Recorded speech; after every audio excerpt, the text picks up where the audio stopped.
Again, the devil taketh him up into, stop, not towards, into. The devil taketh him. Who is the him? Your Jesus. Taketh him into an exceeding high mountain. And what happened when they got to that mountain? He stood from that mountain and saw the glory of the entire earth. That there is a mountain a man can stand, and from that mountain you can see the glory of the whole earth. This is the mountain that Satan took Jesus.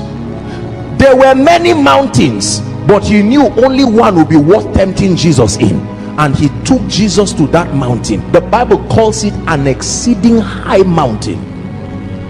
And then he showed him the kingdoms of this world and the glory of them. Next verse. And saith to him, all these things, what things? The kingdoms and the glories I will give thee. So Satan is negotiating a transaction here, but there was a location. He said, Jesus, I want to talk to you, but let's go up the mountain. We don't do these kinds of discussion on a plain land. He took him to an exceeding high mountain where it was only two of them, and then he says, this is, I want to give.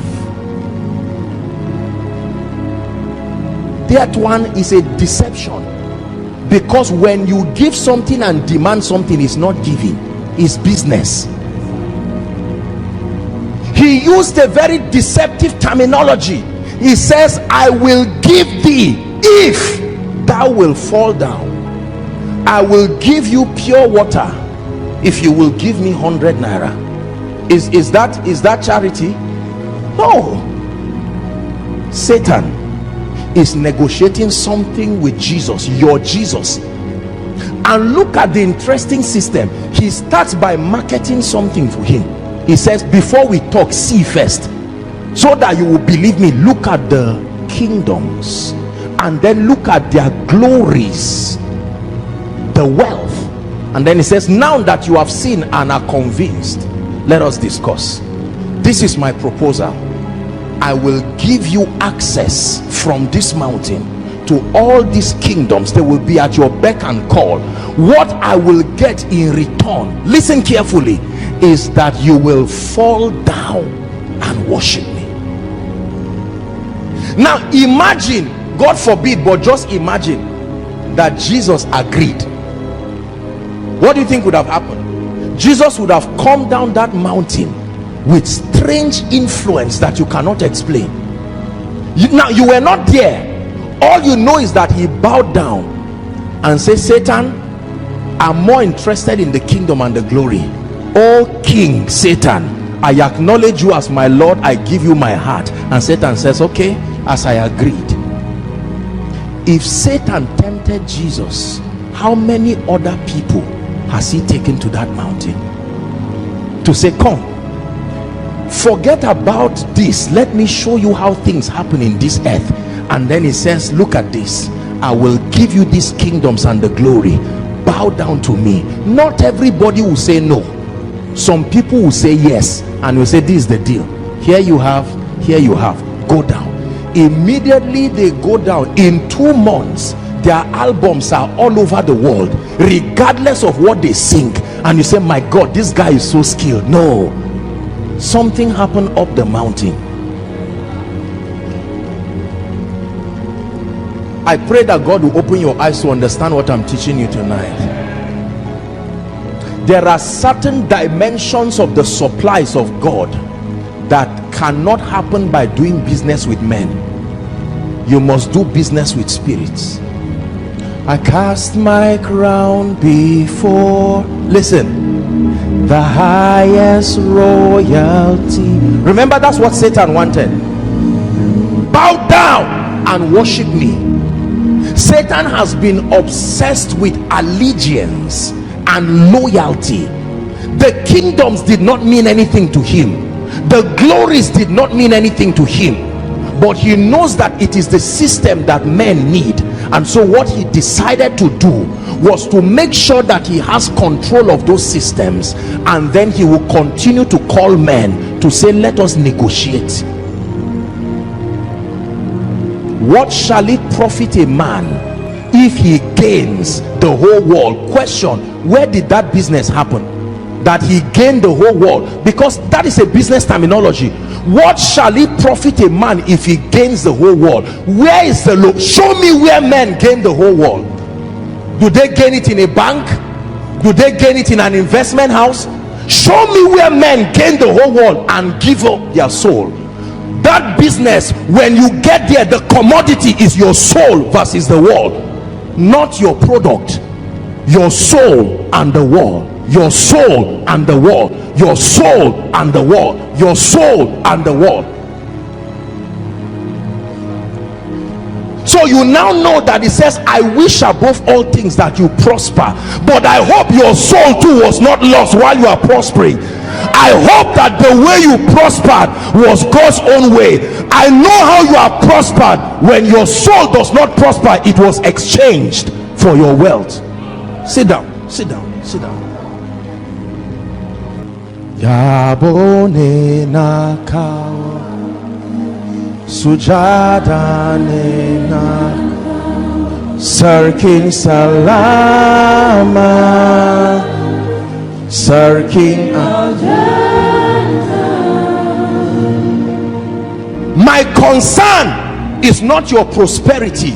I can know what kind of exchange happened by looking at your soul. Immediately I look at your money, the next thing I should look at is your soul. If I find out that your spiritual life went down, there was an exchange that happened on the mountain. Whether you are aware or not, you have followed a system that has sold your soul.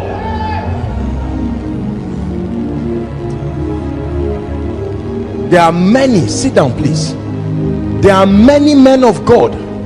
There are many businessmen. There are many captains of industry that received the world and sold their soul. This temptation Satan gave Jesus was not the last time he would give it. He has been giving it till today.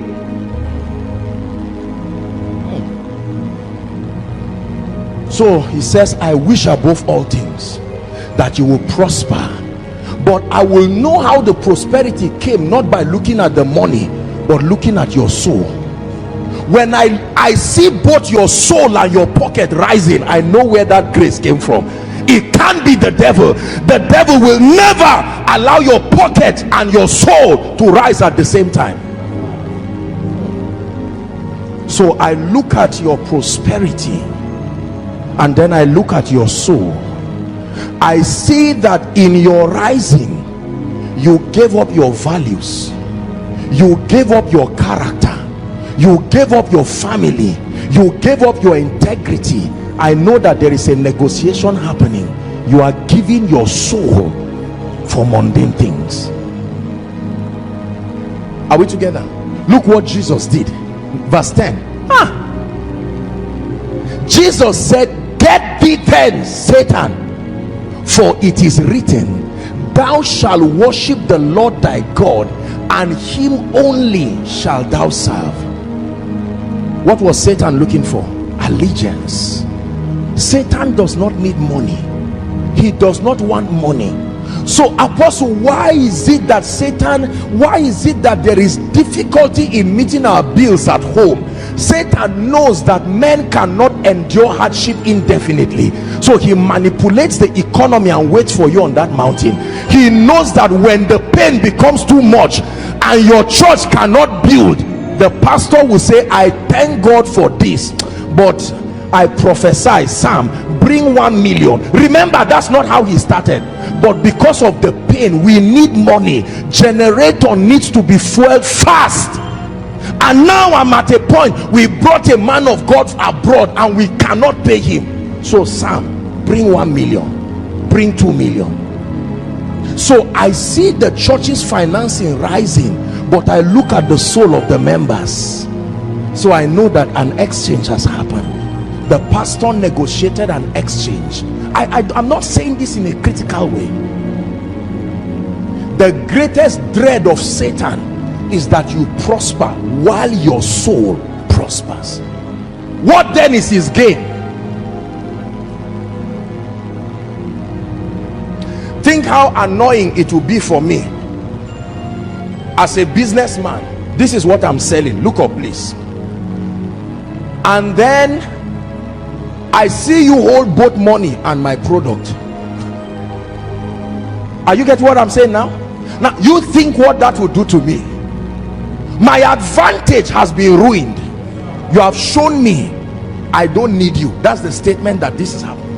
And so when you can have a prosperous soul and you are empowered economically, are we together?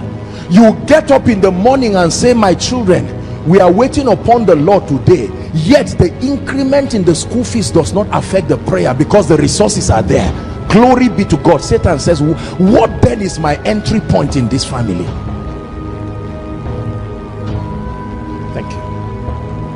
Is God speaking to someone? What shall it profit a man? Please listen to this message, because I promise you, every one of us, you will climb that mountain. I got, listen.